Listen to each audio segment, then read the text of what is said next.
Transform your dreams into reality with the guarantee of assured placement and highest salary package. Admissions open at Francis Xavier Engineering College, the best institution situated in the heart of Tirunelveli. Ramadoss பாமகவின் வழிகாட்டி தாம்தான் தலைவர் என அன்புமணி திட்டவட்டமாக தெரிவித்துள்ளார். ராமதாஸின் வழியை பின்பற்றி நாம் வெற்றி பெறுவோம் என்றும் அவர் கூறியுள்ளார்.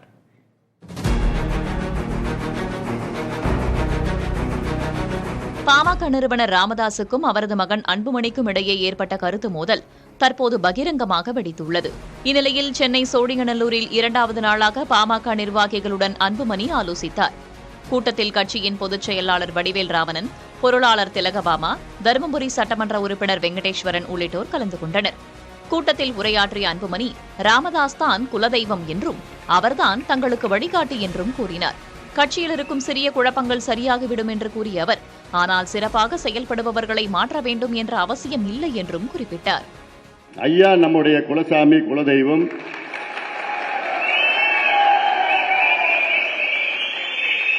ஐயாவுடைய கொள்கை வழிகாட்டி இந்த கட்சியை ஐயா அவர்கள் தொடங்கியிருக்கின்றார்.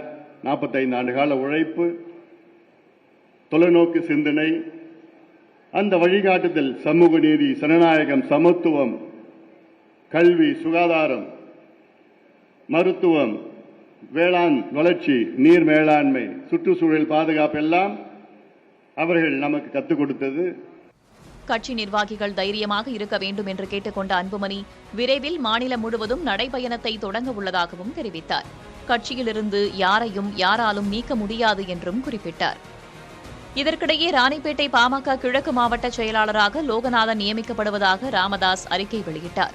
இந்நிலையில் திண்டிவனம் அருகே உள்ள தைலாபுரம் இல்லத்தில் பாமக நிறுவனர் ராமதாஸை அக்கட்சியின் கௌரவ தலைவர் ஜி.கே. மணி சந்தித்து பேசினார்.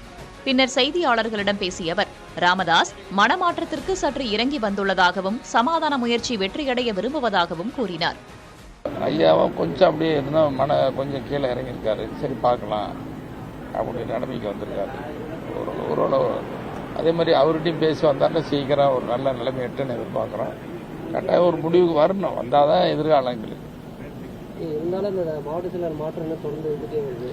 அது இன்னைக்கு கூட சொன்னேன் நான் இப்போ நீங்கள் போகிறதுக்கு முன்னாடி எல்லாம் தயார் பண்ணி இருக்கு. அது சொல்லியிருக்கிறேன். அதெல்லாம் நம்ம வெளியில் சொல்லக்கூடாது, உள்ள பேசுறதுலாம் சொல்லக்கூடாது. இல்லை, இருவரும் சந்தித்து பேசினாலே பிரச்சனை முடிவுக்கு வந்துவிடும் என்றும் ஜி.கே. மணி குறிப்பிட்டார்.